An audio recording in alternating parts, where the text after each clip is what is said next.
2,000 years ago, I fought my way out of that cave, became Iron Man. Realized I loved you. I know I said no more surprises, but I was really hoping to pull off one last one. The world has changed. None of us can go back.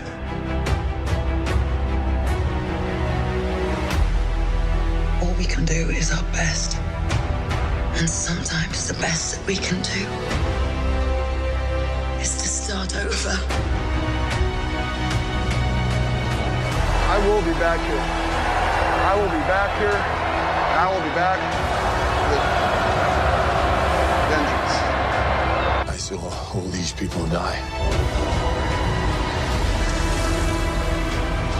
I keep telling everybody they should move on. Some do, but not us. Even if there's a small chance, we owe this to everyone who's not in this room to try. We will. I'll do whatever it takes. Whatever it takes. Whatever it takes.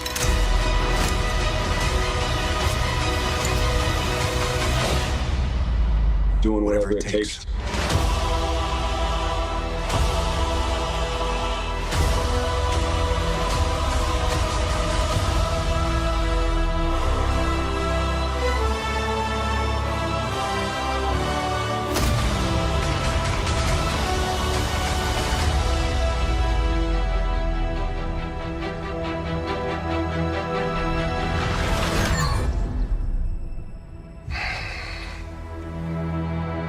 I like this one.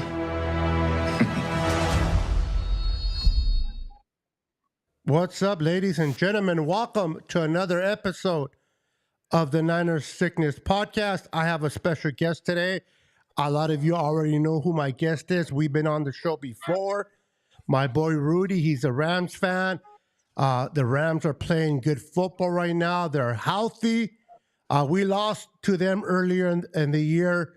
And we played a depleted, hurt Rams without the receivers, and we took the L. Now we're playing on live Thursday night football, short week. Both teams coming on big victories. Who will win the game on Thursday? Will it be the Los Angeles Rams, or will it be the San Francisco 49ers? We're going to talk about that and more right after this. Trying to set up the screen, he's in trouble, down he goes. He's into the end zone, touchdown 49ers. He's to the 10, he's to the 5, another spectacular touchdown. He caught it, touchdown pass, Carolina. One of the greatest finishes in 49ers history.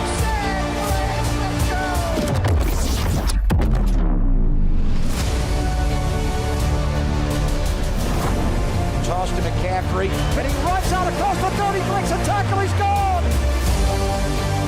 It is intercepted! The 49ers have the football! Touchdown!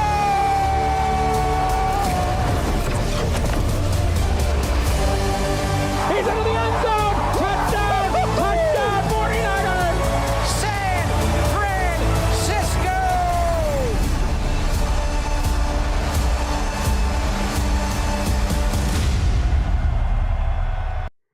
Let's go. We got our guest, Senor Rudy from the LA Rams fan. Rudy, how are we doing today, my friend? Rudy muted himself again.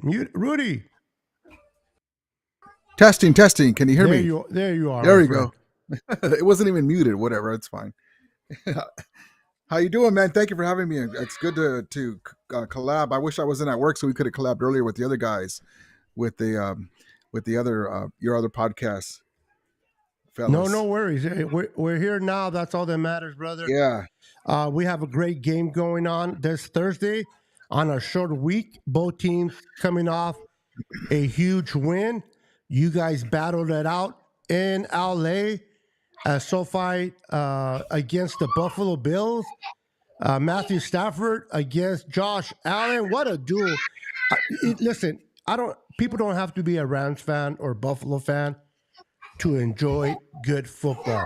If you are an offensive type of person and you don't care too much about defense, you guys loved this game between the Rams and Buffalo. Both defense couldn't stop each other, but there was power on both sides of the ball. What a game. Rudy, were you there in person or did you watch it on TV? With Christmas and everything and money's tight, I could have went, and I wish I would have went. I've been good luck when we go. We usually win, but no, I didn't go. My buddies went, and one of my buddies couldn't go, and I go, no, I can't go, man, because we had just went to Disneyland, spent a lot of money, and with Christmas and stuff, money's tight. So I wish I would have went though, in hindsight, but. It's okay, but it was a good game. I got the sometimes it's nice to watch it at the crib with your big old TV and your food right there next to you. Yeah, you don't have to wait long for the line in the bathroom either. And then my buddies like to go early, man. So like, let's say it's a 1:00 game, they're leaving at 7:30. Yeah, I hear you, bro. They want to get the beer in. Yeah, they want to be ready to pass out before the kickoff goes off. I tell my buddy, one of my best friends, I go, "Hey, cabron, can you remember what happened in the game?" Yeah. He was like, "I remember they kicked the ball away, and we won. Anything in between, you got to fill it in. You're gonna watch the replay." Yeah, you got to watch the replay. I just want to welcome into all the Ram fans that are coming in through Rudy's channel, the Remilia Sports Report. Welcome, and we got my boys and sisters and the Niners Sickness Podcast. Welcome as well. Oh my goodness, what a game! And I want to say something too, real quick before we start, Beto. Respectfully, yeah. Me and my Beto, we're like brothers. Like, you guys got to hear a side of us when we're like, if we're with each other, we're talking smack to each other, getting each other's skin. And sometimes, like brothers, you say things you don't mean. But he is my friend. He's a friend of my channel. And he's a good brother. So, and he's a Laker fan too, just so you guys know. But everyone be respectful. It's about the team. F the Dodgers. But just we're here to talk Rams and Niners, and just so you guys know, because we want to just keep it in football and keep it rolling. The back and forth stuff don't make any sense. But anyway, go ahead. Yeah, Beto. let's get rid of LeBron. We can agree on that. Yes. That's another show that we can do together, bro. Talk about our Lakers. And I can't believe that JD Redick's a damn coach, man. The JD Redick. Yeah. I'm telling you, that's a 2-hour show right there. You got Pat Riley, the guy from the Bulls, name what's his face? They won with Kobe. Yeah. I can't think of his name. It's been so long. And then the other guys don't matter. Yeah. Even Byron Scott was a coach. I can't think of his name, but yeah. Phil Jackson. There you go. Jackson, yeah. Huge. Totally. Phil Jackson. Phil, not Hugh. I'm thinking about the head coach of the late Browns. Or Raiders. But man, Rudy. So before I jump about my Niners against the, who did we play? The Bears. The Bears. My goodness! Before we get into that, tell me a little bit what you thought about your team. What were your thoughts? What was your thought process coming into playing the Buffalo Bills? Who, the weather was no excuses. The weather was a little crazy in Buffalo the week before, but the Bills put an ass whipping on us, 35-10, coming into SoFi to play you guys. And you guys were beat up. You guys were beat up. It wasn't a fair fight anyway, but and Josh Allen was at home and the weather. But I was telling Stockton this, like that's the hardest game of the last games that we have because of Josh Allen. And I was saying it like this: the Rams finally have their O line together, the trenches, but also we had 4 of the 5 guys against the Eagles. But guess what? They hadn't played all year together in a real game, so the Eagles were basic stunting, and they were getting in Stafford's ass. So we couldn't do nothing on the offense. And then there goes Saquon Barkley. So I would love a rematch with them if we get them in the championship game, if we can make the playoffs. But I was saying this: we got our guys back, but wait, they haven't played. There's no cohesiveness. So now the flashback past the Saints, kind of a weird game, a struggling game, but the guys are finding themselves on the offensive line. Now we have the Bills, and the offensive line look wonderful. 0 sacks. You had Cooper Kupp at sometimes blocking Von Miller. Great cohesive now. Now we're ready to roll to get to the playoffs. And I was saying this, Beto, that there's 2 things. The Rams are due to play a full game, and they did. And the Bills are due to lose because they won 7 in a row. So, Yeah. And if you give Matthew Stafford time to operate, he can pick anybody apart. So that's why I liked our chances in that game. Yeah. You guys were actually a complete team. And I honestly, I did not expect you guys to play the way you guys played against Buffalo. Was I certain that Buffalo would have won that game? Probably not. That I lean, obviously, as a Niner fan, I lean more to Buffalo. But when I saw the score, was I surprised? Absolutely not. You know what's frustrating, Beto? You know what's frustrating is me and you both see how the referees don't give us our calls. Holding when they had when we had if you're not Kansas City, bro, you're not getting nothing. When we had AD, holding, and you guys with Bosa, they did give us one gift at the end of the game where Havenstein went off sides, but they gave us a Kansas City Chiefs call, didn't call it. But what was frustrating, Beto, as great as Josh Allen played, and he still had to make the plays, they gave us I don't know if you ever saw it. No, I haven't.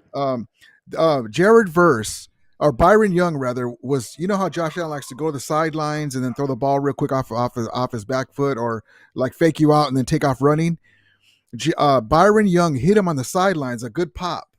Not beyond the sidelines, but on the sidelines in the field of play. That was 3rd down, and they gave him back the ball, and they called roughing the passer. What the hell is that? And so they were able to continue the drive, and they got a touchdown. Okay. And so to their credit, they made the most of it. But then there was also a little screen pass that went for another 7 points, and they grabbed their guy by the shoulder, the holding, and they didn't call that. So they got 14 points because we were up by 17 points at one point. And so without those calls, it could have been a much easier day. But I'm glad we got the W. It looks like the Bills are getting calls like the Kansas City Chiefs, so they're going to be tough to beat in the playoffs. And we did get some calls too, so we got that one at the end, the Havenstein vote. But a lot of Ram fans are like, well, we deserve that because of the other bullshit, so we'll take it. Yeah, I know, I hear you. Man, the calls are the referees, bro. I'm telling you, the referees, they're horrible, man. Might as well be wearing Chiefs jerseys, because I'm like, I don't know if there's a team this year that the offensive line has been offside more than the Chiefs without penalties. It's unbelievable, bro. It's like, and the referees are looking right at the right tackle, see what he does, and act like they're picking their nose and they don't know what's going on. And they look. It's almost like the referees look at Patrick Mahomes like, "Do you want us to call it or not?" Look at me and you don't blame the refs. We explain what's going on because we believe that we shouldn't put ourselves in that situation. Like last year in the playoffs against the Lions, we were in the red zone and couldn't score touchdowns. That's our fault. But then when you need a call and the guy's grabbing a Puka Naku's jersey to put us in field goal position and you don't call it, and because they're at Detroit, that's BS, So, that's frustrating because the 10-7 Rams last year could have eliminated the Lions, but it's a good story. Who knows if the NFL wanted them to win? I don't believe any conspiracies, but that Puka Nacua had a breakthrough year. What does it take for a guy to get a call? But it's our fault for not scoring the red zone too. So but yeah, the referees have been really bad over the years. Robert says, "Will Tyler Huckabee will he play Thursday?" Tyler Higbee, yeah, Tyler Tyler Higbee, yeah. Higbee. They haven't fully announced it, but that's what they were doing. He played all last week in practice, all last week rather, and so they're working towards bringing him back, and that's a big upgrade at the tight end position, Beto, because even if he's 70% of what he was after the injury, he's better than what we have right now. Even though we have some guys that are trying, they're not Tyler Higbee. Gotcha. And real quick, Rudy, I am bringing up a lot of your comments of your fan base. The one that I'm not bringing up, in case you get questioned, is Stockton. He's just going off crazy stuff, saying things about the Niner fans that are disrespectful. So, No, well, I mean, it's your show, but I am bringing like if he does bring like I'm reading the comments.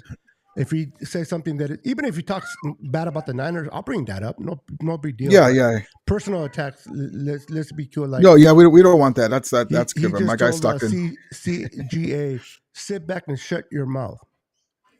I don't know. I'm not going to bring that up. So I said it. Shouldn't even read it. But so if you don't see me, like, just let you know. But definitely bringing up your comments for your fan base. Well, I want to say something too that I saw that CG Ruthless was talking about Corey Davis too, and so whenever me and you get together, I remember Corey Davis, and I just want to bring him into light because I know you got to meet him, and he's a big fan, and rest in peace, Corey Davis. Negative? And no, he was talking. He was saying that he was glad to meet him and stuff. Okay, yeah, that's all. It was nothing negative. No, it wasn't. I wouldn't have brought it up. I don't care if you're a Niner fan or not. No, he was a good dude, man, and I'm really envious. I love anybody that talks about Davis is it's not gonna it's not gonna work for me because Niner fans or anyone, because I met him, great guy. He loved his Niners, but he was never disrespectful. Always respected. No, he was a really good guy. I wish I would have met him in person, and but I just want to bring that to light, and appreciate that, brother. But also too on that note too. Awesome. Travarius Ward and Trent Williams, man, with their losses, man, that their personal losses. I didn't realize that Trent Williams lost 2 babies. Yeah, twins. Bring that to light real quick, because I didn't know the whole story on Trent Williams. Not that just that he's hurt. If I was him, I might sit out to be with my family. Same thing maybe with Travarius Ward. Bring that to light real quick about those 2 guys. Travarius Ward has already played 2 games, I think. Yeah, he's already played. And so he's kind of like using the game to try to, I mean, I don't know them personally. I'm assuming to kind of get his mind off of things like that. It's like any parent should never, ever bury their child. It should always be the child to bury the parent. And the fact that Travarius Ward had to bury his daughter, my heart. I don't care if you're a Rams fan, Cowboys fan. You can be not a fan, or even a fan, but a player of the team that I can hate the most. Life is a life, man. And I know we all love to talk crap and smack to one another in our teams, but these are human beings, and sometimes we forget that they're human, right? That they're athletes on TV making millions of dollars, and sometimes we disconnect with them in the sense that they're like, I've heard Niner fans say, "Get over it, Travarius, and come and play. We need you." And I'm like, get over it? If he didn't play for the rest of the year, I will be okay with that. Because screw winning games. He lost his child. That's just me and my perspective. Now, Trent Williams, I haven't really gone deep into this, so I could be incorrect. If Niner fans know a little bit more than me, please correct me. I got no problem with that. But for what I heard, and I can be, again, this is not double checked at all.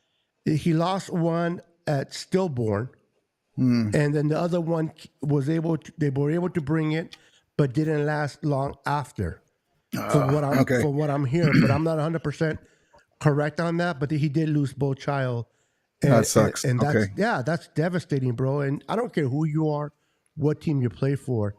When you lose a loved one, it's sometimes, coming back from an injury, Rudy, sometimes it can be emotional and you can have a heart, but dealing with a death, especially if a Yeah. child, bro.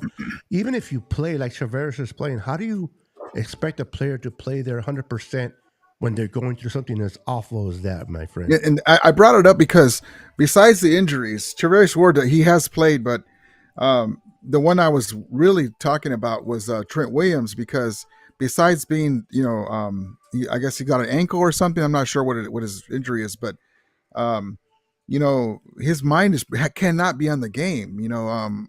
Two of them, and one is bad enough, and then his wife is at home by herself while he's on the road or get playing, and so, and then who knows, maybe he'll retire.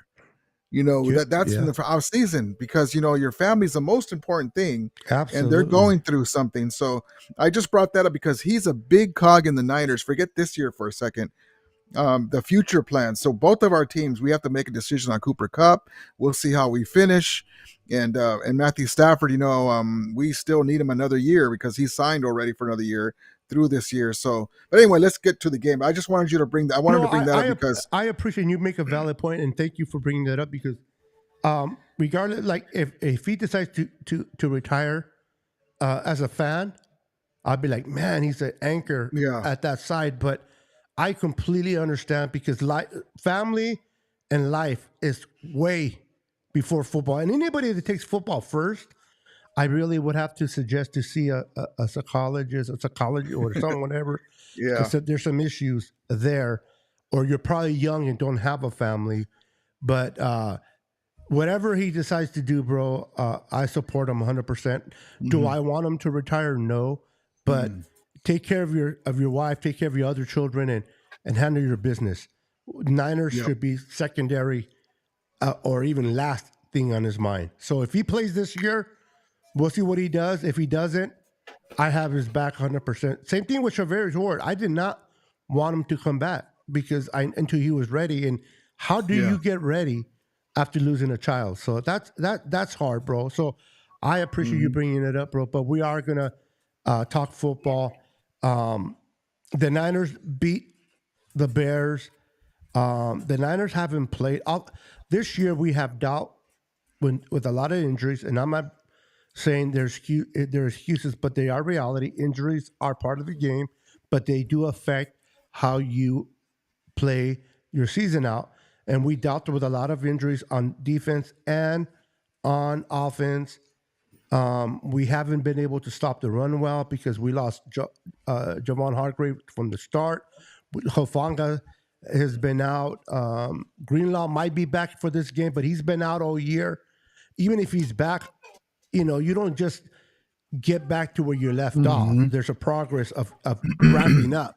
As you said earlier about your offensive line starting to ramp up together. Yeah. And there's a process. It's just not like, you haven't played for a whole year and you play one game and you expect to play the way you played MVP. So we'll see how he does. Offensive line, we've been juggling our offensive line as well. There, and we're in our fourth running back due to injuries. Christian McCaffrey's been out all year, and then he came back for a little bit. He finally started to get his feet underneath him against Buffalo, and then he got hurt and was out. And it's a shame, but you still got to play football, and you still got to find a way to come out with a W. It's going to be interesting to see how things go against the Rams this Thursday, because you got arguably two great play callers. Regardless of whoever in the chat believes who's better than who, to me it doesn't matter, but there are two good offensive coordinators in Sean McVay and Kyle Shanahan, and they're going to bring it up. McVay called a great game plan against the Bills and was able to keep up with that offense. We're gonna need our defense and we talked about this prior to coming on, Rudy. We're gonna have to disrupt Matthew Stafford. We're gonna have to keep him on his heels. We cannot let him set his feet and let his players get to the spots they need to go, because if we allow that, it's gonna be a long day, and there's gonna be a lot of points. It's not gonna be from us. And another thing, against the Bears, prior to the Bear game, we were last year we were number one in the red zone. This year, we have not, because of injuries, whatever it is. We've been doing field goals instead of touchdowns in this game against the Bears. And their Bears offense, Rudy, we know they're trash. Caleb Williams, he's your guy but he's young and he's holding the ball. I think he's the most sacked quarterback all season. Yeah. And their offense is trash, but their defense has been decent to good all year. And the Niners, Kyle Shanahan finally took his head out of his butt and started calling screenplays, started calling different other plays, used Kittle more. And we looked like last year's offense, the way we were putting points. They have to come out like that against your defense. If not, it's going to be a long game on Thursday. If Guerrero doesn't play, who's the other running back? That Mason's hurt, CMC's out. Well, Mason's on IR, CMC's on IR. Guerrero, he probably will play because he's a young guy. He has a foot injury. It's just a sprain. They said sprain. a little sprain on his foot. So, but you're running, you got to do your cuts. So a sprain can be small or it can be big. So it's I can't think of his name. And then we took a player off of the I want to say the Packers, but I'm not quite sure. I can't pronounce his last name. I will butcher it up even if I read it. Okay. I still mess it up, but he hasn't played yet. And so number 32 is the number. If anybody in the chat, Niner fans, if you guys can bring up the name, I would appreciate it. But I'm hoping Guerrero goes because I heard it's going to be raining in that game, and we need to get the ball out of Brock's hands into the arms of our running back. That's right. So your favorite guy, Grant Cohn, always mentions. No, I know. I say that because I know he's not. No, you're being sarcastic. I know.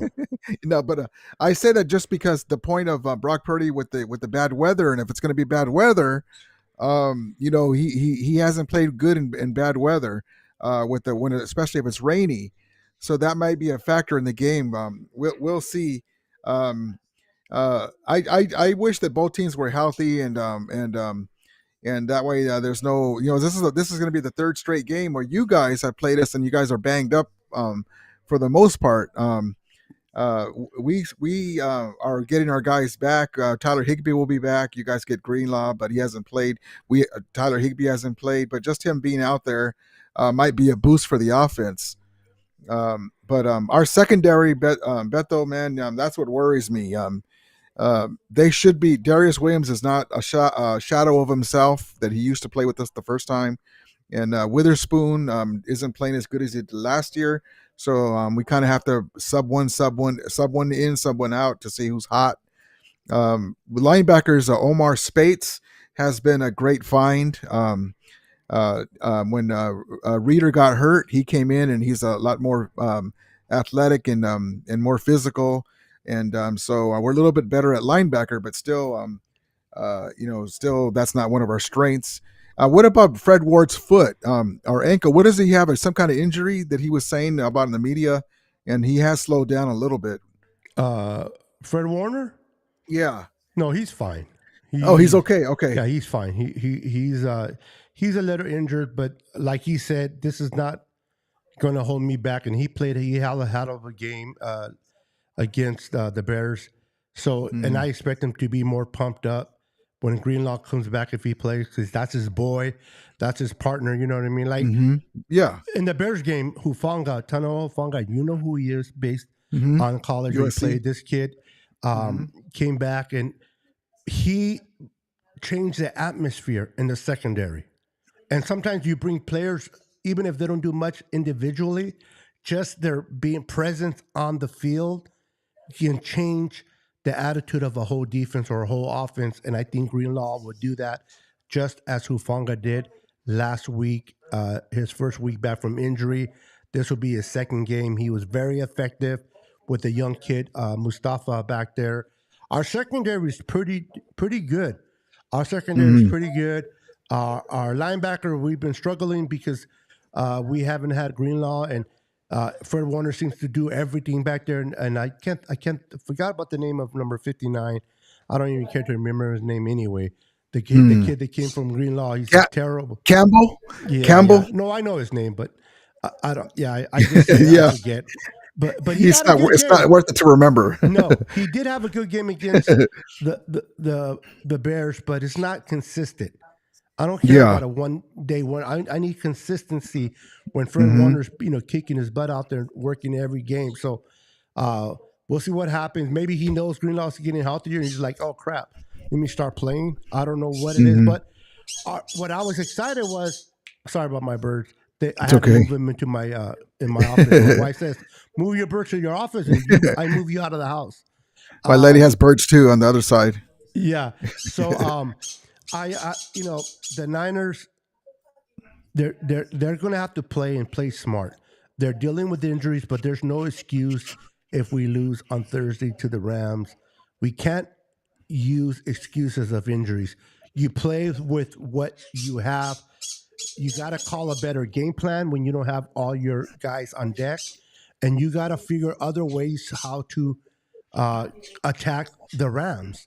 And I think if we play the way we play against the Bears, I just hope that neither team comes in flying on cloud nine because it's going to be an ugly game where you guys are coming off a great victory and you guys are full of, or the Niners coming off a big victory. We're full of ourselves.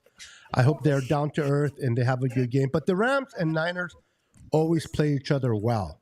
They always Mm. play each other well. And Debo hasn't been the same Debo all season. But one thing I do know about Debo, he has good games against the Rams. That's what I was going to say. Is this a game that he gets he flashes back to his old, because you guys are missing other You running backs. or You're one running backs, running yeah. back, so Well, maybe they'll use him. remember John Taylor in their 80s? Uh-huh.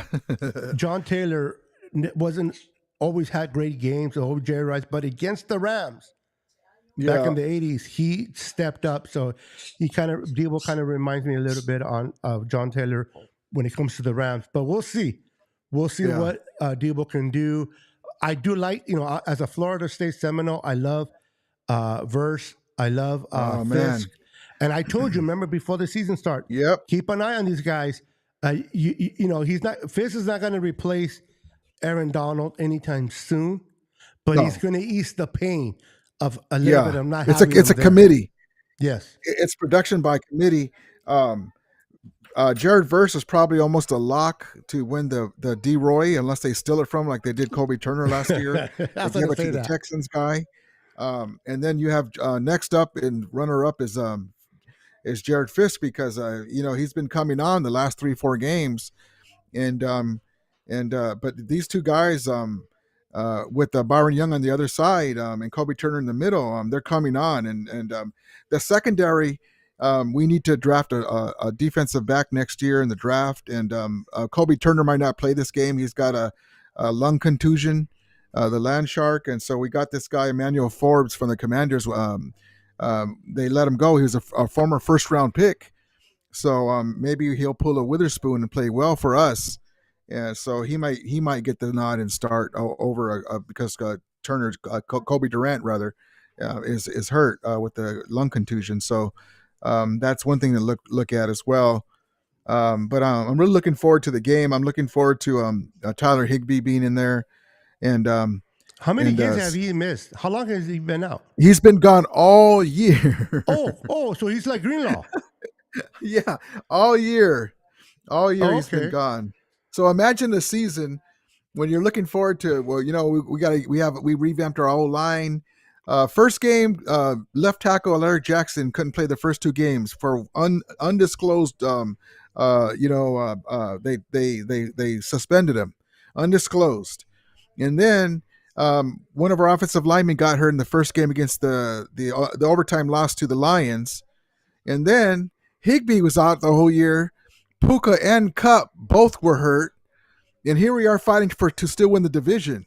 So, and we're barely getting our guys back. So, the Rams are no stranger to injuries, but they've overcome it, and they won a Super Bowl with a bunch of injuries. So, it's now that we're back, people are seem to be surprised that the Rams have all their guys. They're really good, and so but anyway, that's one thing about the Rams is if you have all your guys on the table, they could beat anyone, and you saw that against the Bills, and but I did see a comment too.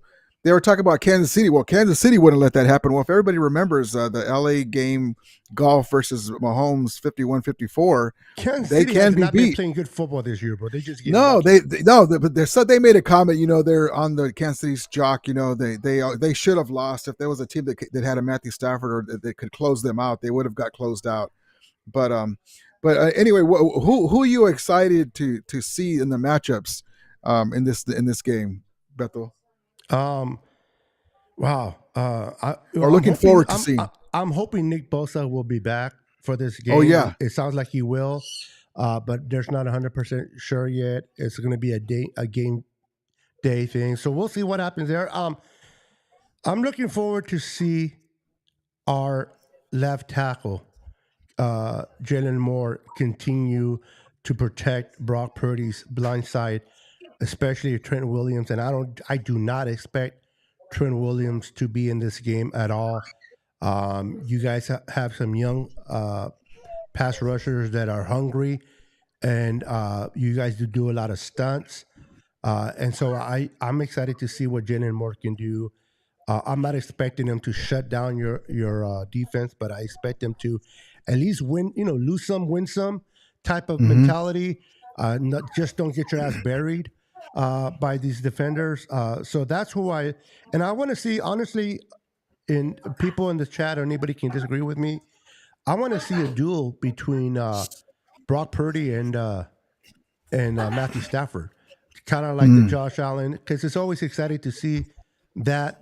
And we're lacking a receiver, but for us, JJ has stepping up. Jawan Jennings has stepping up. He's been a 7th round pick. And he's little by little getting better. He's been our 3rd receiver. Now he stepped up, and he's playing good football. Kittle's playing good. So who's the third? Who's the third target? That you guys, the new guy that got shot. What's his name? Ricky Parcell is our third. Yeah. So you got Debo, Jawan Jennings, and then Ricky Parcell. Okay. That is playing 3rd receiver, and we're missing Brandon, man. There's no if or buts. The connection that Brock had, and listen, a lot of so-called talking heads, and they do it to your Rams too, bro. They talk all their smack about how Brock Purdy can win without the Avengers. He falls apart without the Avengers, right? Like he needs Debo, he needs Ayuk, he needs Christian McCaffrey. Well, he had hardly no Avengers at all. Trent Williams was out. Christian McCaffrey was out. Ayuk was out. He had his 3rd running back, and then he went out, and they put a clinic on the Bears defense. So I'm happy for Brock. I want to see more consistency.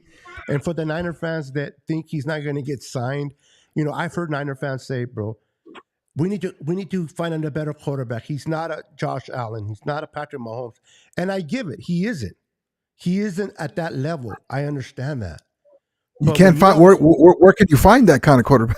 Yeah, you can't find a quarterback. It's hard to find those kind of quarterbacks, and then when you get someone like Brock Purdy that works well with Kyle and what Kyle calls, it's hard to replace someone like that. Yes, we want our Josh Allen.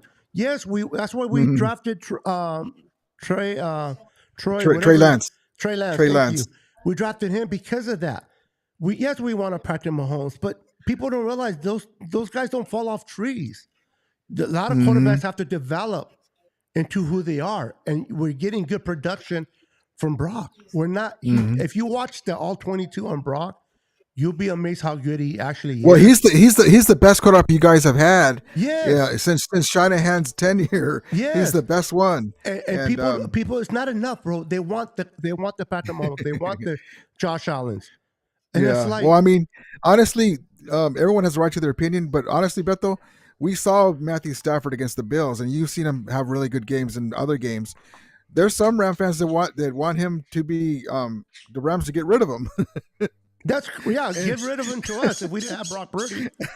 And so I'm like, he's older, but he's not Aaron Rodgers. Did anybody see the game this Sunday? Yeah. Did he look old to me? Did he look old to you? He's the guy's a gamer, but yeah, we need to get a heir apparent for sure. But there's nobody that can do what he does in the NFC.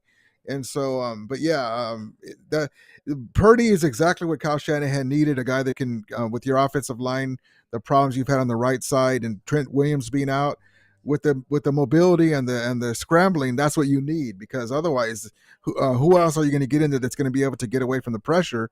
It would be horrible. He stands in the pocket. People have their opinion, and he's accurate. Yes, people are entitled to their opinion, just as you are, as I am, everybody in the chat. But you gotta express your opinions with common sense as well. Mm-hmm. To be honest, you got to look at the whole picture. What if I had a chance to bring Josh Allen or have Patrick Mahomes? Of course, I would take them in a heartbeat. But that's not the reality. They're not leaving their prospective team. They are there. Matthew Stafford, whether the Niners missed out on him or not, he's not with the Niners. He's with the Rams. The reality is the Niners were not even looking at Brock Purdy. They focused everything on Trey Lance, and Brock Purdy fell on their lap. It was like here. That's why the transition of losing Trey Lance did not hit us as hard because of Brock. But if we didn't have Brock right now, we would have been talking about Trey Lance until this day right now. Yeah. Is he hurt now? Is he fully recovered? Is he Purdy? Because he had a sore shoulder or something. No, he's fine for the shoulder, but he got, and they penalized the defender. I want to say Stu, but it's not Stu. I saw that. Yeah. They charge him money. I forgot the word of it. Find him. They found him because he kind of like chokehold him, but he came back. Yeah. He was okay. Yeah, I saw that. That was crazy. They should have kicked him out of the game. Yeah, and they didn't. Obviously, the refs didn't do anything about it. They, I don't even know if they gave us a penalty because of it, or gave them a penalty on that. But it is what they know. He's fine. I expect him to be fine. The Niners' offense has to produce touchdowns, like they did with the Bears, and they gotta do jet sweeps. They gotta do these things to try to keep your defense honest. If they don't, it's going to be a long day. And then on defense, we have to.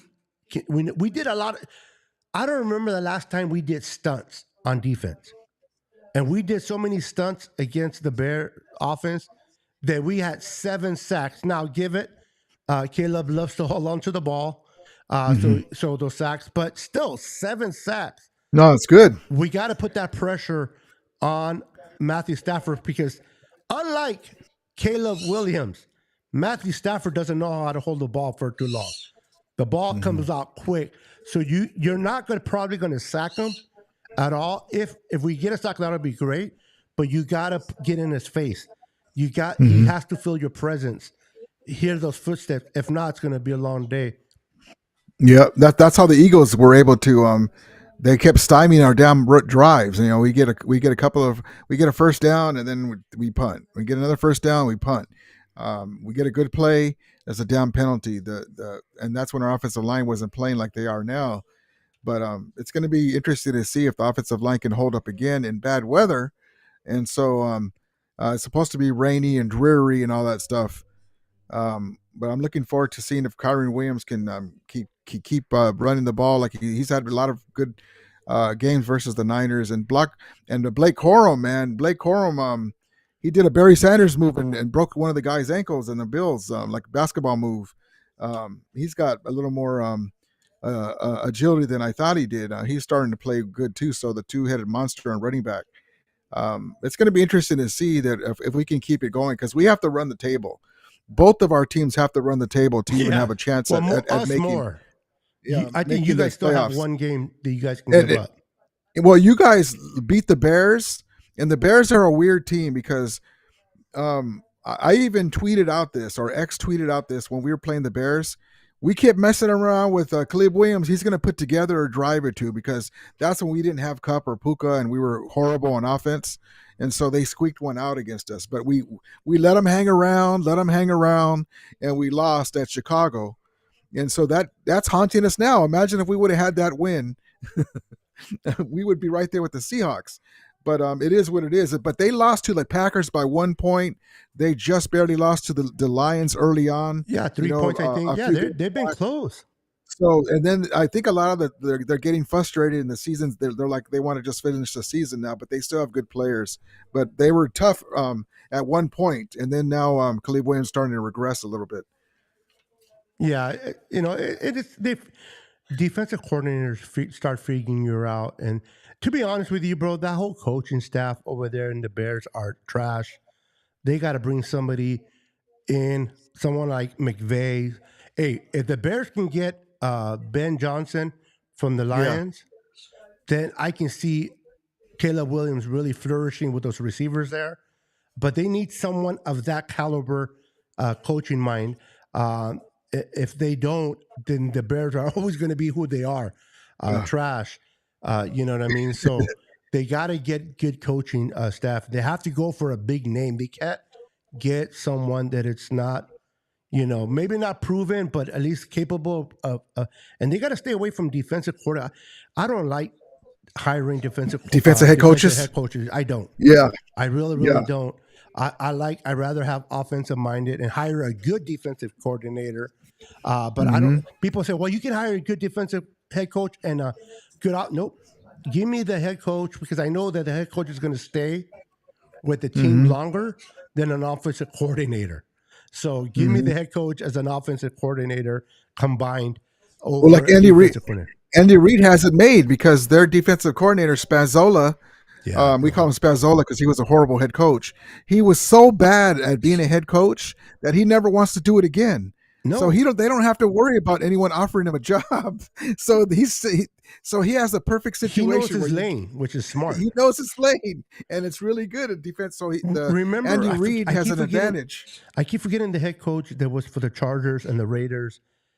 He's the one that introduced Troy Aikman into the Hall of Fame. He was his quarterback coach in Dallas during that time. He was even the Niners head coach when we drafted Alex Smith. I can't think of his name, but my point is terrible head coach, great offensive caller. And sometimes you have coaches like that. They're not good. Or they get questioned in their whole, because as a head coach, you gotta know everything that's going on in the defense, special teams, staff, and this and that. And when you're just a positional coach, you just focus on your position, and you can do so much more.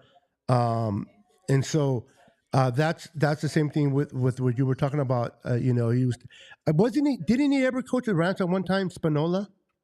Yeah, he was with the St. Louis Rams, and he was horrible as a head coach. Oh, that's why I say that. Guys. Yeah, and okay. I thought he was a so that's why he never wants to do it again. So Andy Reid's got an advantage because they don't have to worry about nobody offering him a head coaching job. But I definitely take him as a defensive coordinator. Oh my goodness. Bill Belichick is the one guy in the chat that Round 2024 champs is the one guy that is the defensive coach that can win Super Bowls too. But he also had Tom Brady after Tom Brady left. Yes. No. I still wouldn't take Belichick. Not as a. He was still good, but not as good as he was with Tom Brady because he was good with the Browns and didn't do that a lot though. But yeah. No, I stick Buddy with Ryan. I don't care who you are. Give me an offense genius over a great defensive coach anytime. And I love defense. I love defense. I love low scoring games.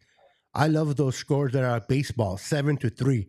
I know that a lot of people call that boring because they love, like the game against you guys, the Buffalo Bills and you guys. How many points you guys put together? Like over 90 points? Yeah. It's crazy. 40, 86 points amongst you two. That says a lot about the defenses, but it's crazy. And somebody that loves offense will love that every day. To me, as a fan, that was a bad game because I love defense. And I'm not just saying because it's the Rams. I'm talking about, I don't care what the team, because defense just couldn't do anything. I love defensive stops. I love turnovers. I love when defenses take control of the offense. I'm a defensive guy. I've always been. But that game is crazy. I haven't seen it. I'm probably going to see it tonight, because I have that NFL network where I can watch every game, or I can watch Sean in McVay. 8 minutes. Sean McVay was in his bag, but though he's harking back to when he used to do jet sweeps, with Jared Goff, and the way that he used Puka Nacua, all around I love Puka Nacua, bro. Puka Nacua is wide receiver 1A now. Now that Cooper Kupp is coming off injury and he's slowed down a little bit, we're kind of trying to bring him along for the playoffs. He's still a threat and he still does his thing, but we ride Puka Nacua because he's the younger horse. And so, and what a horse! He's a thoroughbred, bro. That guy, the guy's amazing. And then he did that Michael Jackson toe tap on the sidelines, man, with the heels up. I don't know if you watch that game, Cooper Kupp is known for sideline catches, diving like this, with your hands out. Yeah, that was Puka Nacua doing his best Cooper Kupp impression on the sidelines, and there was a guy draped all over him. You got to see that catch, man, bro. Whenever you do lose a Cooper Kupp to retirement or whatever, it sucks that you're not going to have both, and two are always better. But with the way Puka Nacua has been playing, it's going to get better, and it softens the blow of losing a great person like Cooper Kupp. That's why the rumors. That's why there was rumors that we're going to try to get a value for Cooper Kupp now that we have Puka Nacua, and it's just barely starting that they're both healthy, and we just barely are getting some reward for having them on the field. You keep them both. Yeah, but I was like, okay, well then let's go get Jamar Chase then. Yeah, or T Higgins. Listen, I'll be honest with you, and it's hard for me because you guys are Ram fans, but Cooper Kupp healthy and Puka Nacua healthy, you don't need Chase and Higgins, bro. No. You I'm saying if they got rid of Kupp. I got you generally, but you're not in a bad spot with these two guys if they're healthy. The key thing is healthiness, but these guys are great and they feed off each other. And then you got, people may hate Matthew. I always love Matthew Stafford. Don't like him right now because he's with the Rams, but I do value him. I love him as a player. What he endured in Detroit, the way he took hits and stood up and played football, kept his mouth shut.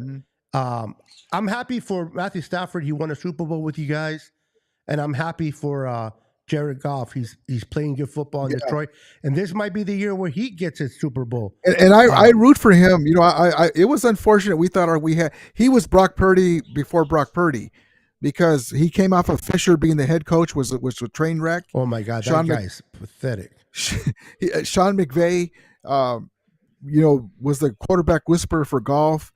They were making a lot about, he tells them what to do in the first 15 seconds in the helmet. Remember, they were saying that. And then he slowly started to progress, but he hit a plateau where he wasn't getting better. And Aaron Donald's contract was coming up. Witt was about to retire. Stafford became available. So Sean McVay said, you know what? We have a guy that's ready to go. And Sean he loves Jared Goff, but when you get a chance to have a quarterback like Stafford, he was the difference in the Super Bowl. And so I'm glad that Goff is playing well, but he hit a plateau and he wasn't getting better, and we couldn't wait for him. So luckily Matthew Stafford became available, because we could just be contenders this whole time and not have broken through. So we'll see if he's able to break through with the Lions. So I still root for him. I hope he does good. But they did the right choice getting Stafford. Kyle got he was still sleeping, bro. That's why you have to get up at 5 a.m. instead of 7 to get a. I always loved McVay. I do. I like McVay. I know me and you had heated arguments about who's better, Kyle or McVay. And I'll be honest, there are days that I'll sit there and argue until I'm red in the face that Kyle's better. And there are days where I'm like, I don't know, maybe I would take McVay over Kyle. because Kyle doesn't like to play rookies as much. He's not confident in rookies. He sticks to a lot with the vets, and I noticed like with McVay, he plays and he has faith in his rookies, and he uses his rookie, and I like that. But they're both great coaches. Yeah. Now we can sit there and say they suck in this if we want to play the suck game because we don't like each other's team, but they're both great coaches. And the Niner fans that want Kyle fired, bro, I can't believe what my ears, bro. It's like, he sucks. He can't win a Super Bowl. Fire him. You know that there are other teams that will fire their head coach right now just to hire Kyle. Yeah, they were saying trade him for a first round pick. Yeah, trade him for. I mean, it's like, listen, and then Niner fans get mad when the callers whiners. Stop whining. You know what I mean? It's like, take the good and the ugly and the bad. We've been to 4 championship games. Yep. 2 Super Bowl appearances. Yes, we lost.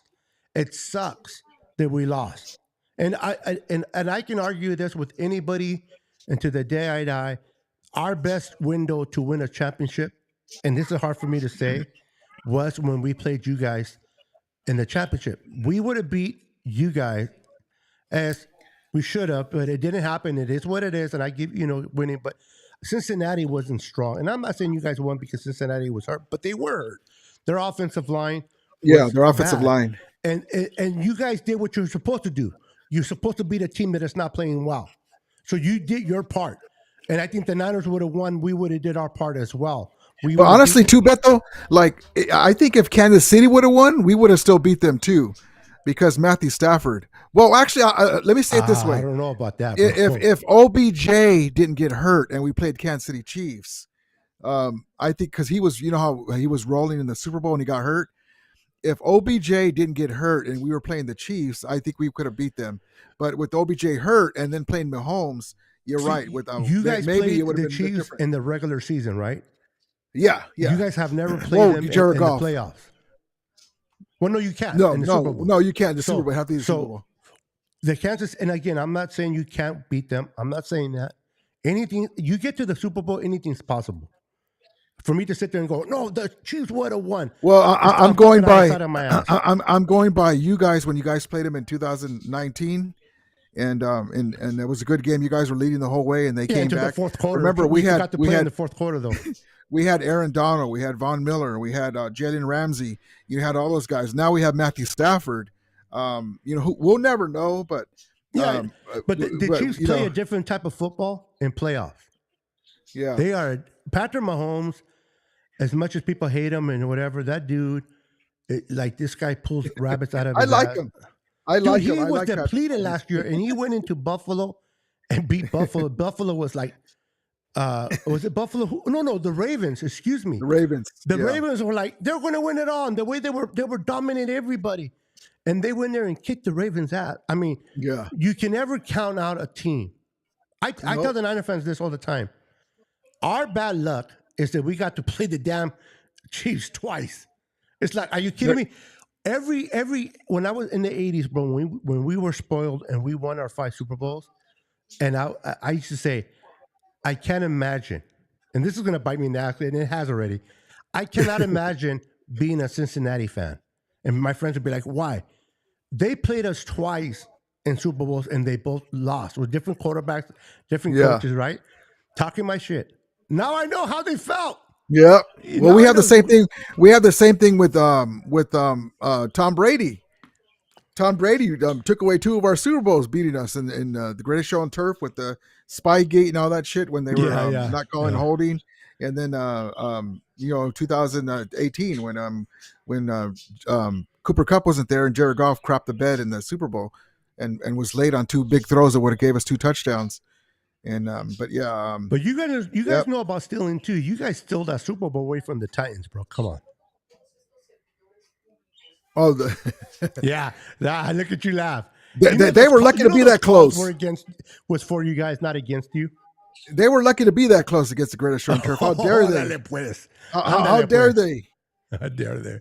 You were sitting at the edge of your seat. You know that Jeff Fisher's not going to win the Super Bowl. No, and we know that for sure. Bro, he's not even going to win it. They fired him from what do they call that? Those football teams out there that They're The all XFL? the backups. Yeah, he got fired from them, bro. I mean, you get fired from the backups, bro. Come on. I would pick Jeff Fisher to build my defense and draft my guys, but not a head coach. He's like Kyle Shanahan. No, not Kyle Shanahan. Mike Martz and Spazzola trying to be head coaches because they're great minds in certain what they do, but they're not good head coaches. And so Fisher. Who would you rather take, bro? Jeff Fisher or Mike Flores as your defensive coordinator? Ooh, well, I like my favorite defensive coordinator right now is the guy that looks like you want to sock him in his jaw. The Browns coordinator, the guy that has good luck against Kyle Shanahan. What the hell's yeah, Schwartz? Thank you for throwing the little snob. I saw how you did that, bro, but yeah. No, but I had originally said that I wanted him to be our defensive coordinator because he's played so good against Kyle Shanahan.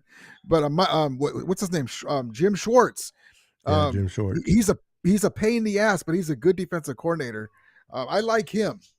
Besides Spazzola as defensive coordinator. Can you imagine having McVay as your head coach and your offensive coordinator, and then having what's his name? We just mentioned his name. I forgot. Mr. 6-time Super Bowl. Belichick as your defensive coordinator. You know that we tried to get him as a coordinator. He put. I knew that was not going to happen, bro. But well, he wants the whole enchilada. He wants to be in charge. Can you blame him, bro? You're like you eat 5-course meal, and then you're going to settle to eat chicken soup again? No. Come on, look, bro. like he has 6 Super Bowl rings, right? 6? Yes. And then you want him to play under a guy that can't win it? Oh, that's not going to work. Another jab. Íralo. Órale, pues. No, but it's true though. The way me and you look at things, you're like if you were Bill Belichick and you said, "Hey, you want to work under me? You want to work under me?" Kiss my ass, Rudy. Kyle could go like this. Here, Bill. The fourth quarter comes. You take over. You win one Super Bowl. Andale. You won one, lost one.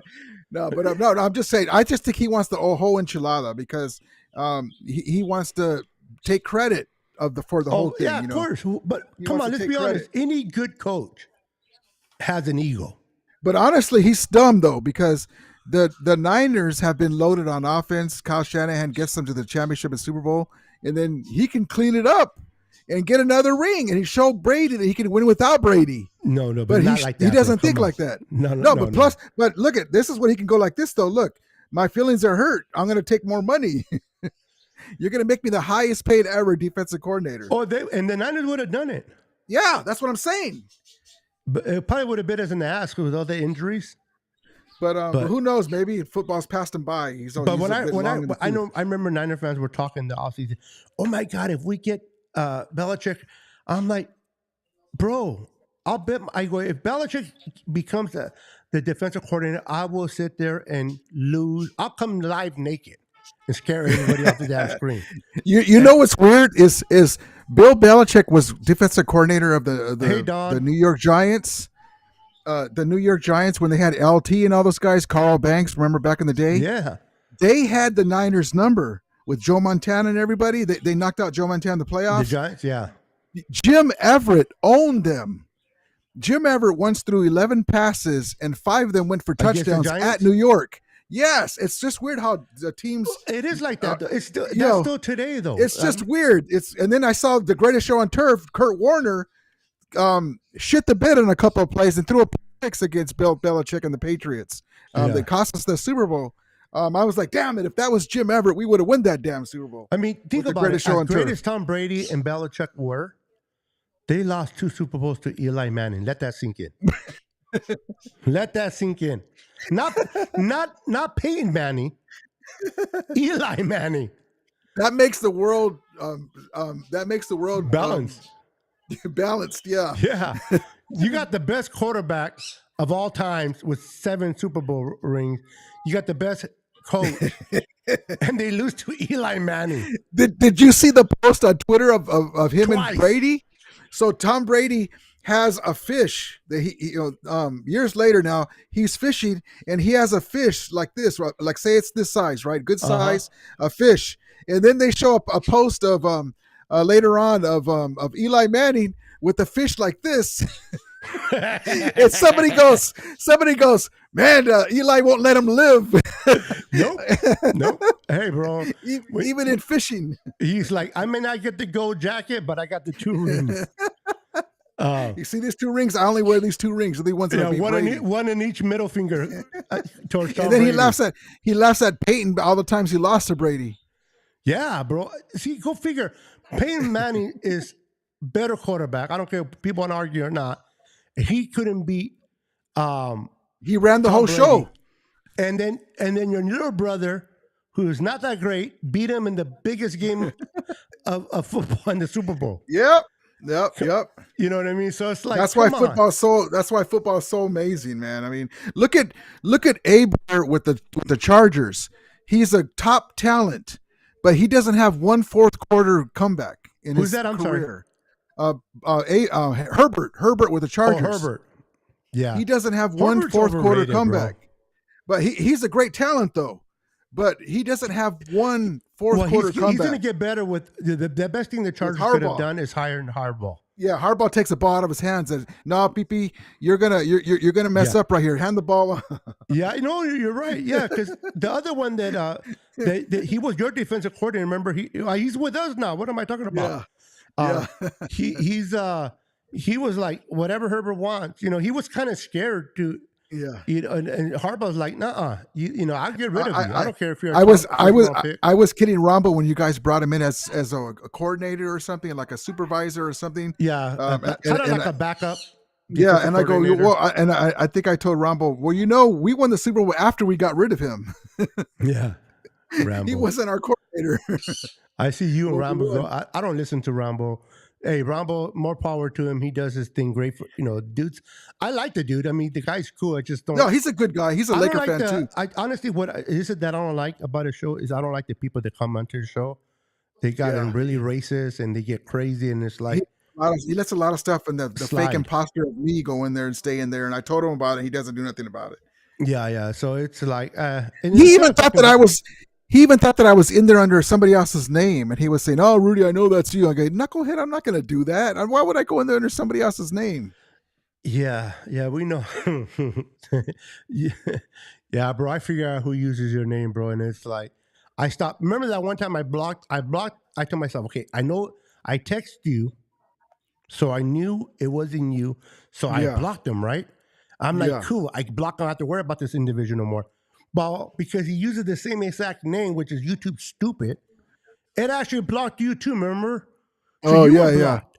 So I think I couldn't see nothing of your Jay, because I think the same thing happened with Jay in the Bay. I haven't gone in there in a while, but I think he blocked me because of that guy. And so I haven't. And it blocks the original name as well. So it's like stupid. That's you know what? I'll put that on YouTube, bro. If you're a content creator and you built your own name, they should honor that name for you. Well, they could get sued. They could get sued because look, say a Grant Cohn with a big following, right? Yeah. And somebody goes in there and they're having a conversation, and I say him because he's works for something. He's got a giant following, right? Somebody can be having a conversation with him, thinking it's him, like me, like they do with me, and it's not them. So that's a problem for YouTube to fix. That's a security problem that they allow. Yeah, so imagine if that person makes a threat under your name. Yeah. So and they think they're waiting to get sued. I mean, when I get my first $1 million from them, Beto, we'll go to the fucking Super Bowl.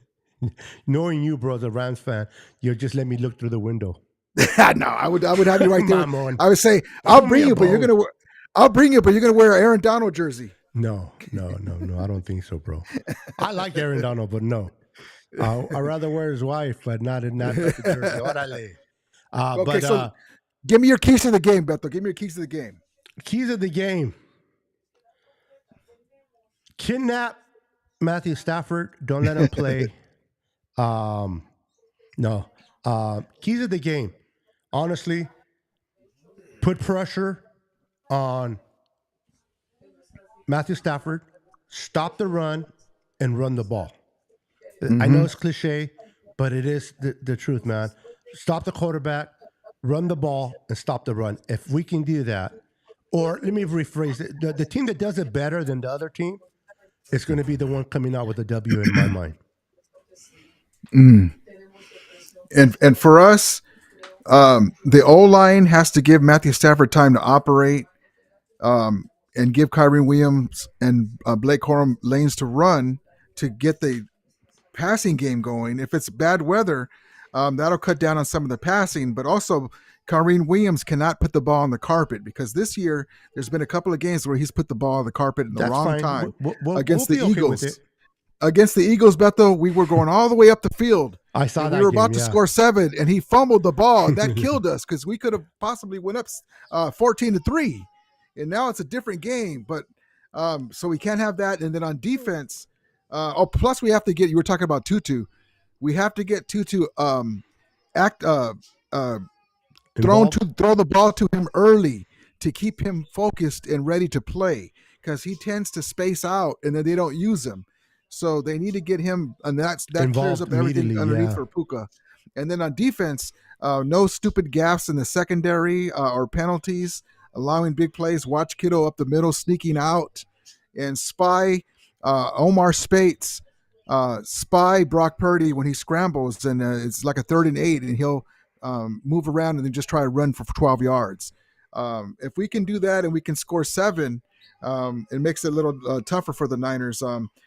We should be okay, but that's my. And also, if we have to kick field goals, Josh Carty's been struggling as of late. He fell on his ass and missed the extra point. You didn't use a 3rd round pick on a kicker. Whatever. But real quick, to Rams 24 champs. I'll bet you $100 right now that CMC will not fumble in this game. And if you don't think I have money.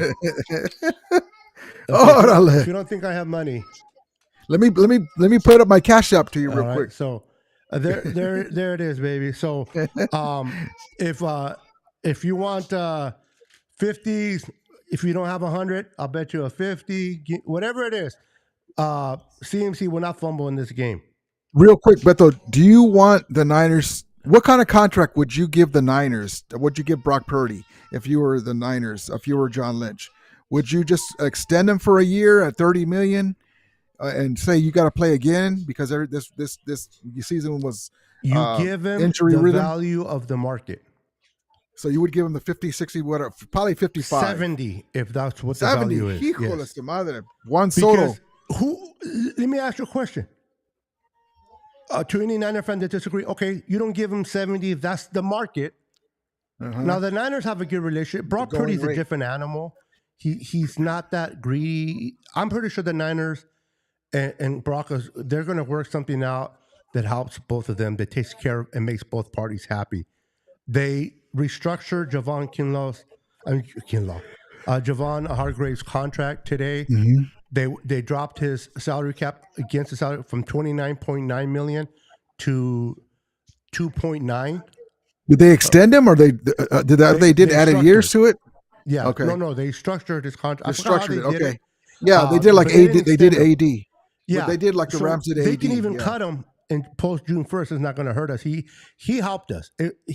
Those are the type of contracts that those players have to agree on. But but the one thing about the Niners organization, whether people love the Niners or not, I'm pretty sure the Rams are the same way with your players. We have a good history with our players. We take care of our own really well. That's why when I see Debo crying about a contract, I see it's like, shut up, guys. You guys are going to get paid. They paid Kittle. They paid Fred Warner. They paid Bosa. They'll pay their players. So they'll play Brock. Now, people say, well, he's not worth 70 if that's the going market, right? I think going market. Listen to me, Rudy. Yeah. I could be 100% wrong, but I believe the Niners are smart enough as soon as the season over, because right now they can't approach him because of the contract. Yeah. As soon as the season's over, whether the Niners make the playoffs or not. Now, if they don't make the playoffs, they can focus even more on this. If they do make the playoffs, they're still going to try to extend them before the playoffs are even up, before the Super Bowl. But let's say they wanted to be a-holes and said, you know what, man, We'll get to you later on in the season next year. But he still has one more year, right? Yes, he still has but one more that year. And what happens if he has an MVP? I mean, it's not a smart move. Like it's like No. what happened with Dak Prescott. They kicked the can down the road, but they could still do that, right? He's still under contract. No, they could. But Brock Purdy again, and I know we're coming close to the conclusion of the show. Brock Purdy is not Josh Allen. He's not Patrick Mahomes, but he's a damn good, above average quarterback that can win games and tight situations. You're going to have to pay him the value. Yeah. A lot of quarterback. Look at the quarterback that got paid a lot of money in Jacksonville, and he's not that good. If I told you who's better, him or I don't like him. I don't like the Jaguars or quarterback. I don't like him, dude. Would you take Brock Purdy over him? Yeah, I would. See, I would. So the point is, I would because the guy doesn't seem like he has it, man. He's got all the tools. No, he was great at Clemson, but that's about it. And the thing is, if you don't pay Brock Purdy, for the Niner fans that are listening, because he's not the Patrick Mahomes, he's not.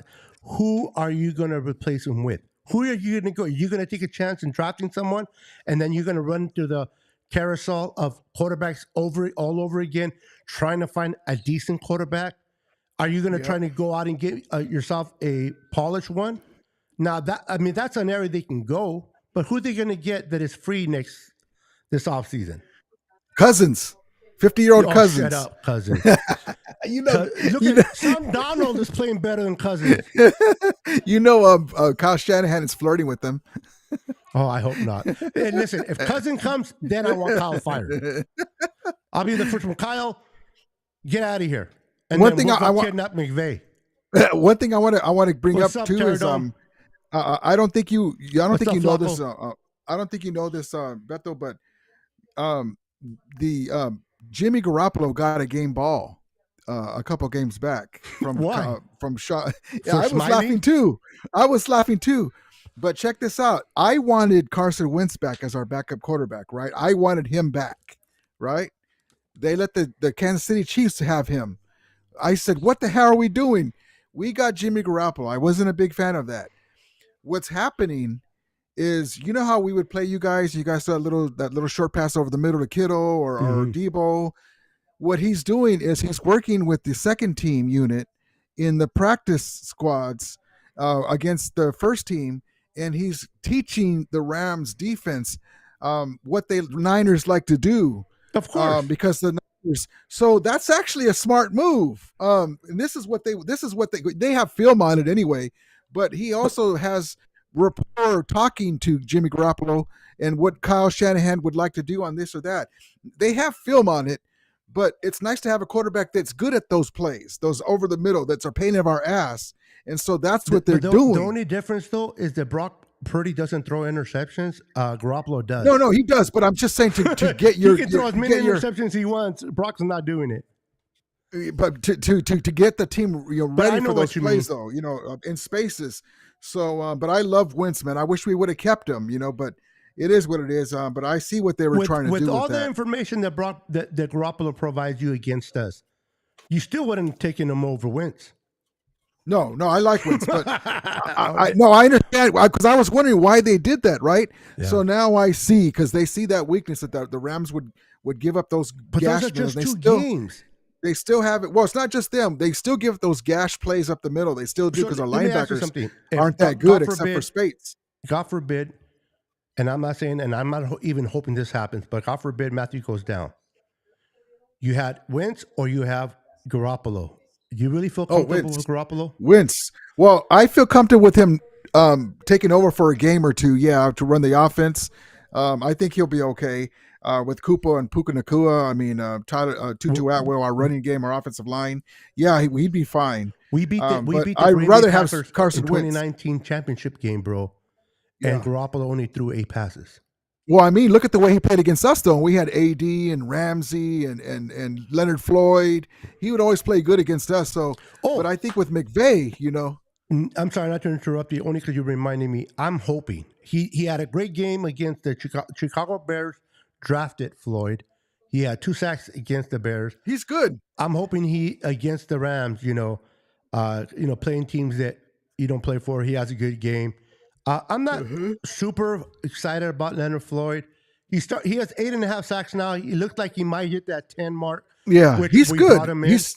He's just older now. That he Yeah. just kind of picks his his spots. Yeah, and I hope we go with youth in that. But I love Wentz kind of careless with the Yeah, I ball like too, him. though. That's the only thing Yeah. about Wentz. He's careless with the ball. But hey, if you have Patrick Mahomes and you have Wentz as a backup, he might get a ring. And I hope. Oh, that that's the right. Chiefs don't get, because they'll be the first team to treat me. The Niners were. I don't care if you hate the Niners. Who hates the Niners? The Niners were the closest team ever to get 3 rings, and we Taylor, not John Taylor, the linebacker for the Giants. What was his name? The little girl rapist. Oh, I don't know. He's a linebacker for the Giants back when Joe Montana I played. don't remember. Yeah, you do. Carson Banks. No, the linebacker of the Giants, bro. Come on, he's a Hall of Famer. Yeah, Carson. Isn't it Carson he Banks? He used to have the one? earring hanging. Anybody in the chat? Oh, LT, the defensive end. Yeah. He that's what they caught him with a little 14-year-old. That's why I always call him the child molester. Oh, I didn't know that. He was paying a 14-year-old, but she was undercover. Pendejo. Jeez. Taylor. Yeah, guys, Taylor. But he caused Roger Craig to fumble, and all we were trying to do is kill the clock a little bit to kick the field goal and go to our 3rd Super Bowl. And he was a caused beast. the fumble and recovered it on that one play, bro. I hated 2 players that day. I hated Lawrence Taylor, and I hated Roger Craig for both of those. For fumbling. For fumbling, yeah, bro. I mean, I think I cursed that God like a pendejo. I got rid of all my Niner stuff and bought Raider stuff for about 30 minutes. Oh, and I didn't even make it out of the mall halfway there when I ripped up the Raider stuff. But sadly, I lost a lot of my good antique stuff because that game was so hurtful, bro. I don't get emotional like that anymore. I used to get into bar fights because of games. I don't do that no more. Now it's like it's not worth it. I'm not going to jail for a team that don't even know I exist. Well, I remember I was mad like that with two times when the Rams went to St. Louis, and because of the woman who shall be nameless, and then when the Rams traded Jim Everett, and we had T.J. Rubley and shit were running around, and Ground Chuck was, that great offense with Ellard and Flipper Anderson, and they got rid of Jim Everett, and he went to the Saints, and the Saints had depleted their team. They weren't even that good anymore. What was the name of that lady again? That stupid lady? The woman who shall be nameless, Georgia. She's not naming us no more. Just kidding. Yeah. Well, we always said when she passed, terrible, when she passed, well, never mind. The only reason why people don't realize, a lot of the Ram fans that are young, that love the Ram, don't even know. The only reason why she became the owner because her husband died. Yeah, she died. He died.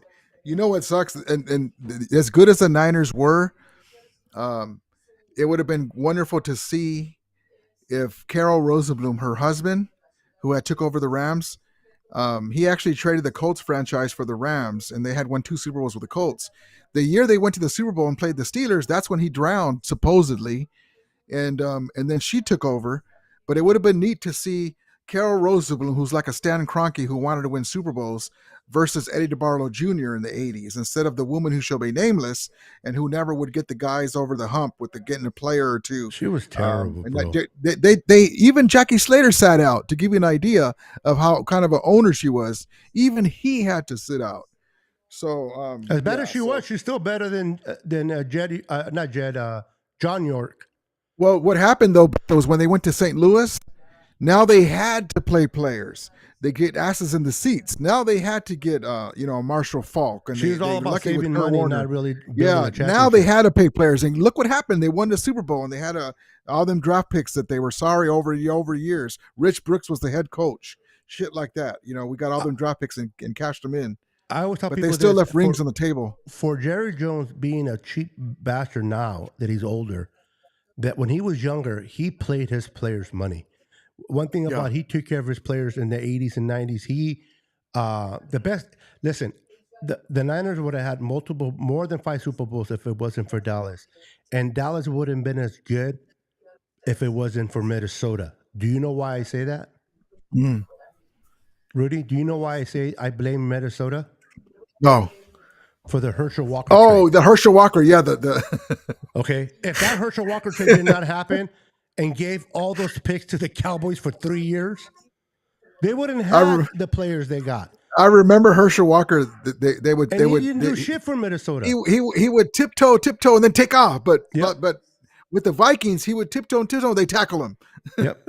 Yeah, That was the worst trade ever. bro. I'm talking. People want to blame the Saints for giving up all the draft picks for the running back Ricky Jackson, or whatever his name is. The marijuano. Marijuana, yeah, that was dumb. But Cowboys, that Herschel Walker, to me personally, has to go down as the worst trade ever. I blame him because he didn't do nothing with the Vikings. Now, when the woman who shall be nameless and her henchman GM John Shaw traded Eric Dickerson, we didn't get that big a haul because they learned their lesson from the Herschel Walker trade. Even though Eric Dickerson's head and shoulders above anything Herschel Walker did, that's why that's the second worst trade ever is to get rid of Eric Dickerson. Yeah, seriously. Hey, real quick before we get out of here, great show by the way. Give me two, one on offense and one on defense. The best player ever to put on a Rams uniform on offense and defense. Ooh, the best player ever. Don't give me the half A and half B. That's just, you can only name one offensive player and one defense. For you. Because obviously every fan has their different. And I'll do the same for you. I'm going to give you two. I'll say this: the most dominating offensive player I've ever seen was it's very close, but I'll have to go with Eric Dickerson. Okay. Eric Dickerson took the Rams on his back to the championship game in '85 with a Canadian quarterback named Dieter Brock, 5'11", old guy quarterback. And then on defense,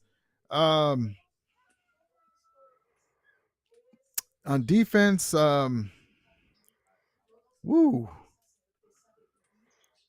That's a good defense, one there, Jack 42. Yeah.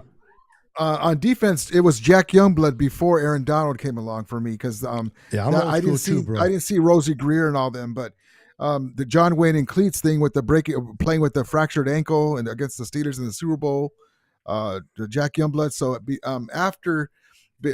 as him aside, because I remember him as a kid, AD as the next guy. Yeah. For me, defense, great choices, by the way. For me, and everybody in the comments, name your players as well. For me, on defense, and it has and always will be Ronnie Lott. The guy was a beast. And offense, it was Jerry Rice, the GOAT, as a receiver, man.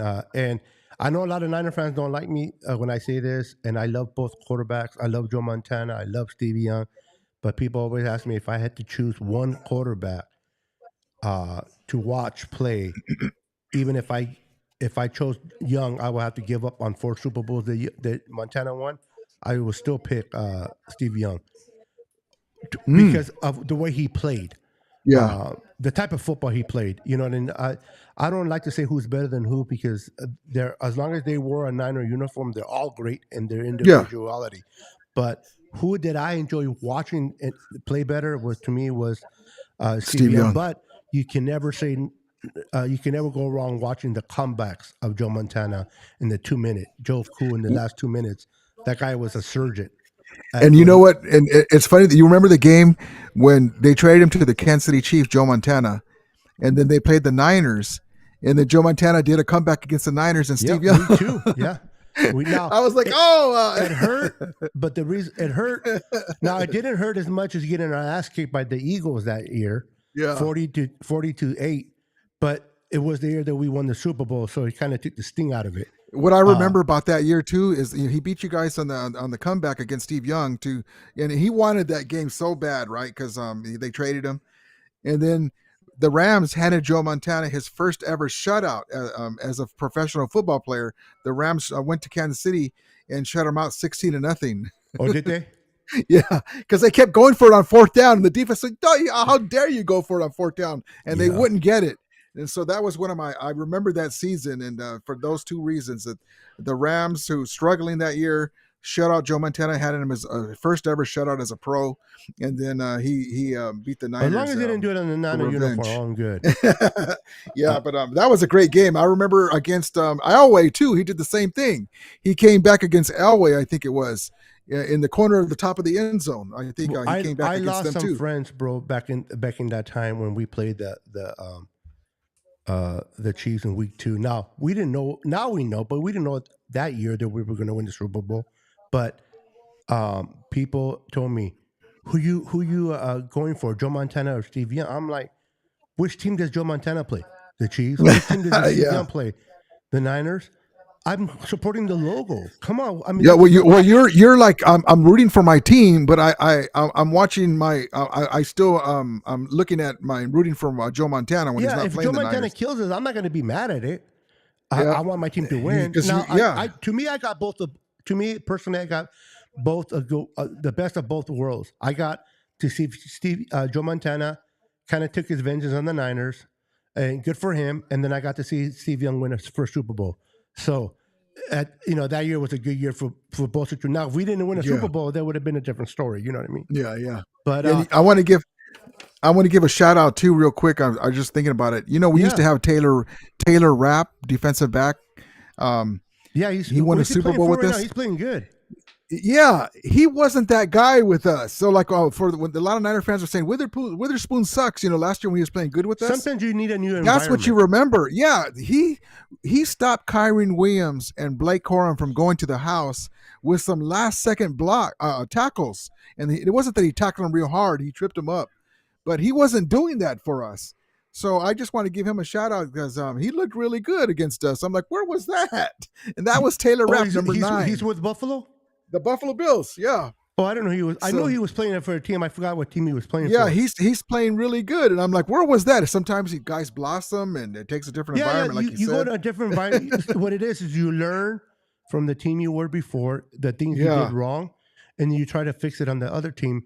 Look at Von Miller. Von Miller was good with the Broncos, so that's not a good illustration. But they're players that resurrected their career. Well, Sam Darnold with the Vikings. Look at Joe. Look at Steve Young with the Niners.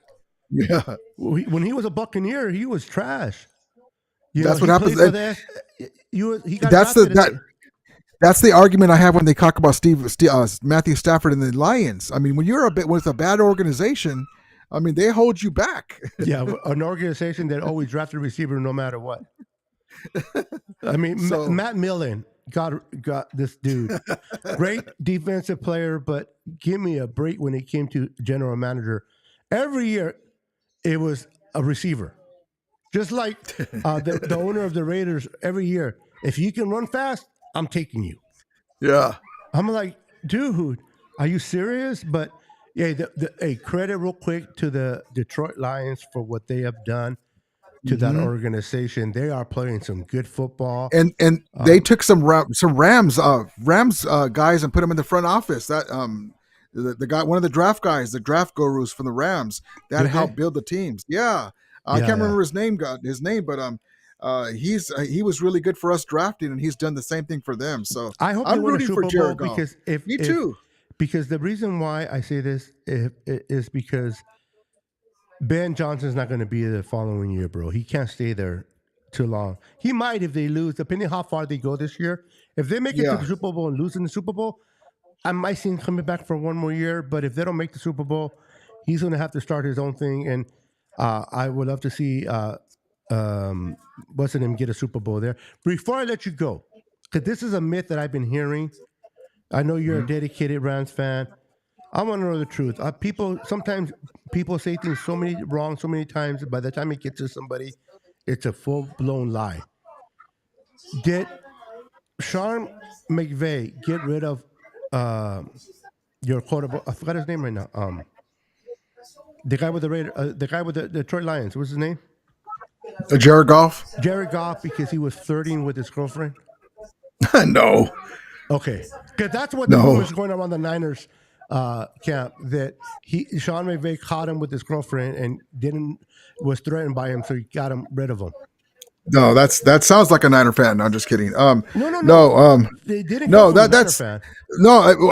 I'm saying what It I came said. from What somewhere. happened was Jared Goff hit a plateau where he was making the same mistakes over and over again, throwing a bad pass against you guys. That's why Mullins would beat us with Todd Gurley and Jared Goff, or the games were close because he would.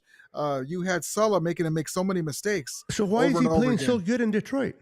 Because it's a few years later. Guys get better. God. Look at Sam Darnold. Good answer. No. Good answer. I know. Sam So the Darnold guy that I was in Minnesota, that's crazy. The guy that I'm talking about is Brad Holmes. He was director of college scouting for the Rams 2013 2020, and then now he's vice president and general manager of the Lions. So the reason why the Lions are doing good is because that's an old Rams quarterback and that's the Rams GM. Well, hey, you can't take away from their head coach, bro. No, the head coach, I like him too. He's gonna bite the ankles and yeah, gonna torpedo Higbee's knee.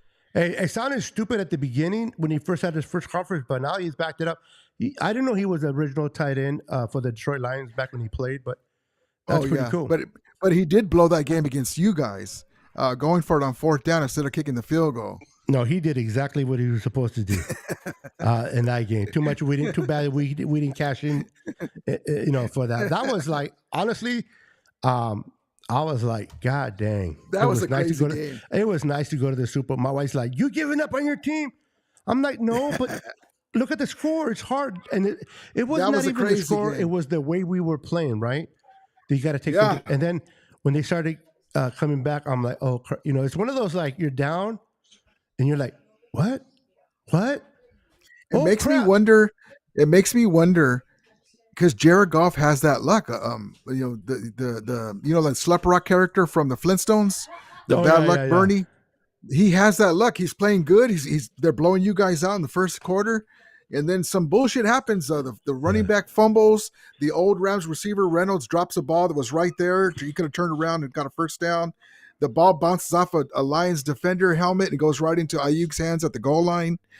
Maybe he's just bad luck. Listen, there's a Niner fan that I love. He's my boy. I won't mention his name. He's my boy. I love this guy. But we always bump heads when it comes to, he doesn't believe that there's no luck involved in football. And I'm like, are you kidding me? He's like, there's no such thing as luck in football. I'm like, what have you been watching? Luck is everything in football, and particularly in football. Like, here's an example. You're a wide receiver. You're looking up at the ball. There's a defender in front of you. You come down with it, and your feet just happen to be in bounds. That's lucky sometimes that you didn't step out. Or you get the ball caught in your helmet and you beat the Patriots. Yeah.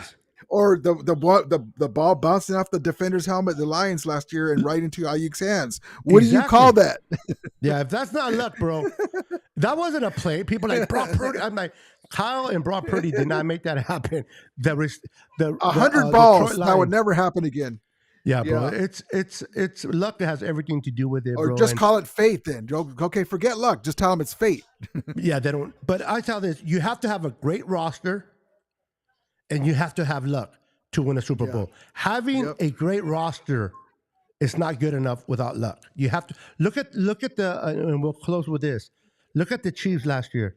They lost the ball. How many times? 8 times? Mm-hmm. And guess how many times they gave it over to the other team? 0. That's luck. Okay. And other teams against them lost it a few times and they never recovered none. I mean, come on. How do you put the ball on the floor 8 times and never lose it once? Yep. If that's not right. Luck, I don't know what is, bro. Come on.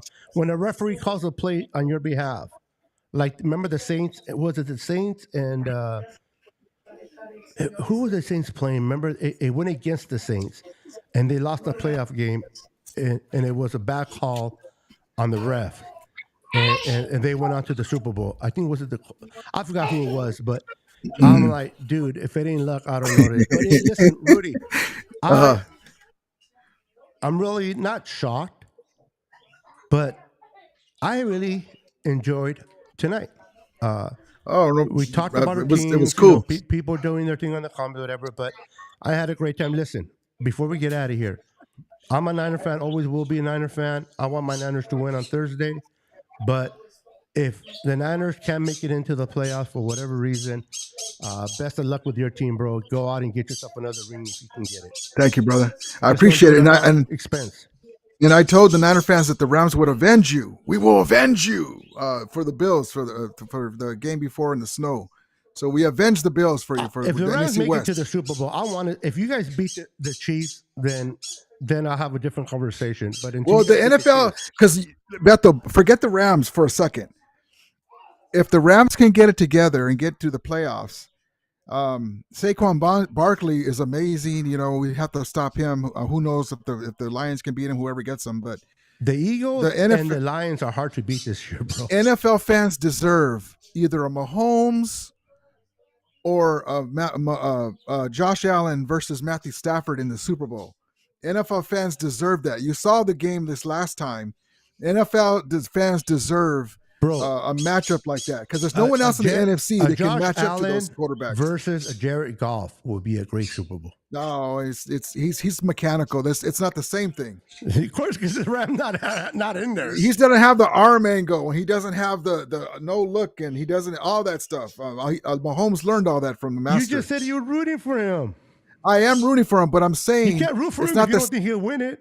I'm saying it's not the same thing as Matthew Stafford going against those guys. No, but we've seen Matthew Stafford in Super Bowl already.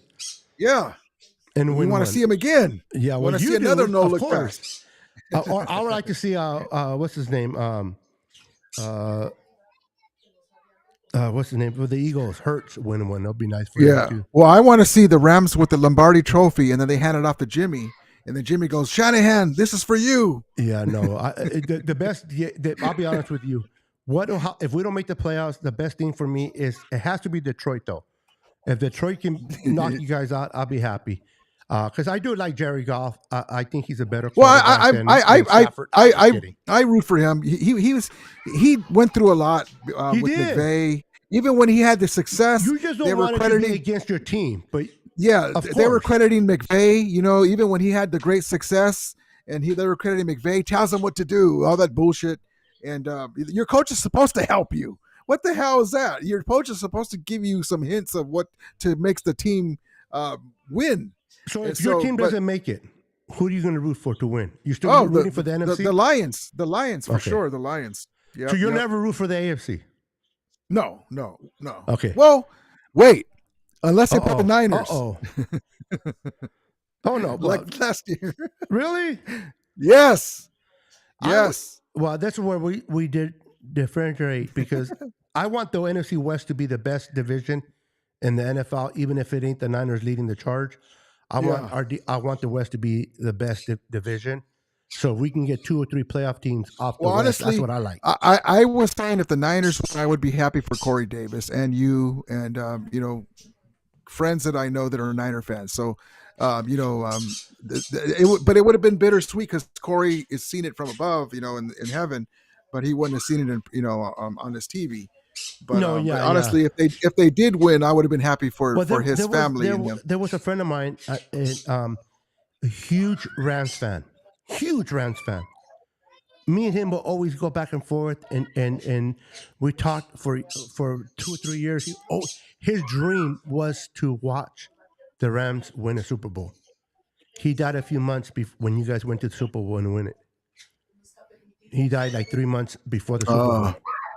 And he never got to watch it live. And that was his dream, bro. So I know Niner fans are going to hate me, but when you guys won, for a moment,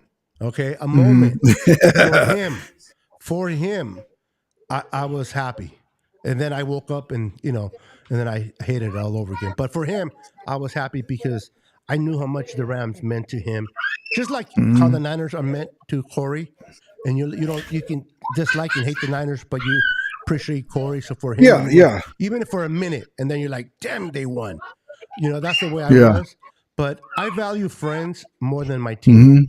I value you more than my team. So if my team doesn't make it and your team wins and you get to see a Super Bowl for the first time, I'm not saying you have, but if you have, I'll be happy for you. I mean, there's already too much hate in this world to hate people because of their team. It's like politics, bro. People, and I'm not going to get into politics, but I've heard people say, if you voted for this person or that person, I will never invite him to another Thanksgiving. I'm like, really? Just because you have two different. Anyway, I don't think football and politics should ever be something in between your family. You know what I mean? But Yeah. people are people. I love you, Rudy. I have All right, nothing brother. but Appreciate the you. most respect for you, my friend, and good luck on Thursday. And Thank you, man. We'll keep in contact. See All what right. but Kenny's right. F the lambs. But love you, Rudy. All right, brother. Love you too, brother. Have a All good right, night. All peace. right. Good night, Appreciate everyone. you guys. Thank you for tuning Thanks in. everyone for coming in. Out of here. Later. Peace.